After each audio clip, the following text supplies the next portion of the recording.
Hello, and welcome to the first post outside of the class lectures that you'll receive from me. Please excuse my voice. I have a sinus infection or something, and I know I sound like a frog underwater. But I wanted to talk a little bit about how to post and how to send email messages. Now, there are some things that I'm going to go over where you'll say to yourself, well, Miss Lewis, that's not a big deal. Or, Miss Lewis, what's the problem? I don't have time for that. And I understand that you don't have time for that. However, you have to make time for it. This is the point where you want to start training yourself to communicate like a professional. All of these are examples of non or unprofessional communication. Just imagine if you were to send any of these emails to a potential employer. Right now, it may not make a big difference, but if you don't start training yourself to write and speak well, then you may forget that you need to switch over whenever you're sending an email to an employer, or whether you're sending a cover letter or a letter of application to a potential employer. And this may count you out of a job, out of a promotion, out of an interview. So you don't want to make these mistakes. The first one, I've gotten email messages before where they just say, some sort of demand or a question without a question mark, all caps. I mean, this is real depictions of emails that I've gotten. Where do I post my assignment? Obviously, this is all wrong because it's in all caps. It has 4 exclamation points. It doesn't have a greeting, a salutation, a body, or a closing. It doesn't have anything you need to really be a proper letter. This next one, this is a run-on sentence. This entire sentence is a run-on sentence. It needs some punctuation, it needs a beginning and an ending, and it's missing some key details. In addition, it's using text type. I know, we're all used to typing with our phones and using text type to communicate, but this is something that you especially want to avoid in formal emails and informal communication. You really just want to avoid it altogether unless you're speaking to another friend. There are also some things that are misspelled here.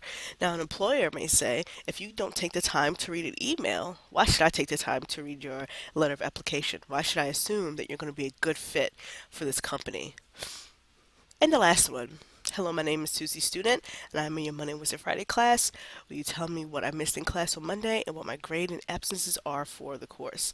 I'll tell you ahead of time. It is not my responsibility. We don't have to worry about absences because we're online, but it's not my responsibility to really keep up with where you post things, what your grade might be, because it's all laid out for you. I've set up Blackboard, and I'm still working out some kinks, so they'll all be worked out by Monday. But I've set up Blackboard to where you know what your grade is at all times. So you shouldn't have to come to me for a grade or for an average. And let's talk about what emails should look like. Let's just start a whole new page. So you can start the email off. Now I'm a Mrs., but I really don't care whether you put Mrs. or Miss. We'll just do this for the sake of an argument. If you have a question,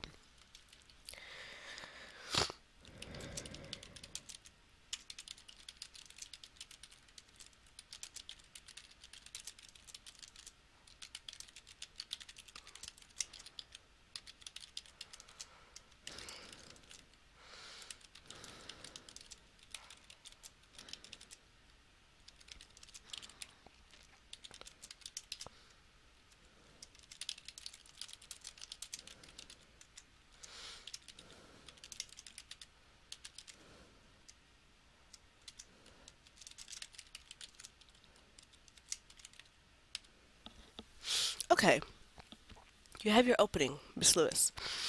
I'm having trouble posting my assignment to the link provided in the Blackboard. That is the issue. That's the problem. I can read it and I say, okay, this is what he or she is having trouble with. Do you have any tips that may assist me?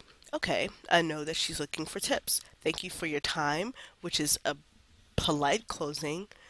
And then you have your name and the section that you're in. This is perfect. Now, when I said before that it has to be polite and appropriate and professional, I don't mean that you have to write me a page every time you send me an email. Something as short as this and as simple as this works just fine. This is what you want to shoot for every time you send me an email. If you send me an email and it doesn't have those key components, or if it looks a little something like these examples, I'm going to send you an email back and say, please resend me that email using the appropriate professional language.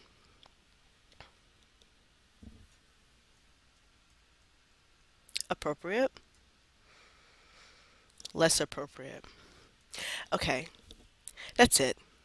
I hope you're enjoying your first week, and I'm really looking forward to a great semester. Oh, I've got an email already from a student who is having trouble uploading links to Blackboard, and I'm going to have that problem fixed within the day. So, enjoy yourselves. Happy beginning of the semester, and I'll see you soon. Oh, always, please do not hesitate to email me or call me with any questions or concerns. My email, aglewis180 at mail.cfcc.edu or alewis@cfcc.edu. And my telephone number is 910-362-7114, and my office number is S301G. All right, see you later.